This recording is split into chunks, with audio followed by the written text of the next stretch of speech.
সত্য সাহা বাংলাদেশের অন্যতম বিখ্যাত সঙ্গীত পরিচালক, সুরকার এবং সঙ্গীত শিল্পী। তার জন্ম 25 ডিসেম্বর 1934 সালে তৎকালীন ব্রিটিশ ভারতের কুমিল্লায়।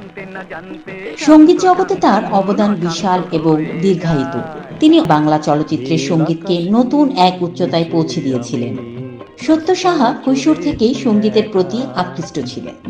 তার সুরের আবেগ ও গভীরতা মানুষের হৃদয় স্পর্শ করত।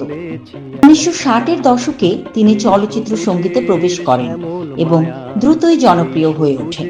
তিনি অসংখ্য ক্লাসিক গান এবং চলচ্চিত্রের জন্য সুর করেছেন, যা এখনও মানুষের মনে গেঁথে রয়েছে। তার সুর করা গানগুলো ছিল কাব্যময় এবং আবেগঘন, যা শ্রোতাদের অন্তরে গভীর ছাপ ফেলে। তিনি বহু পুরস্কারে ভূষিত হন, যার মধ্যে জাতীয় চলচ্চিত্র পুরস্কার উল্লেখযোগ্য। তার সৃষ্টিতে লোকজ এবং আধুনিক সুরের এক অসাধারণ মিশ্রণ দেখা যায়। সত্য সাহার অবদান শুধু সঙ্গীতে সীমাবদ্ধ নয়, তিনি সুরের মাধ্যমে বাংলার সংস্কৃতি এবং ঐতিহ্যকে ধারণ ও প্রচার করেছেন। 2000 সালের 27 জানুয়ারি তিনি পরলোক গমন করেন।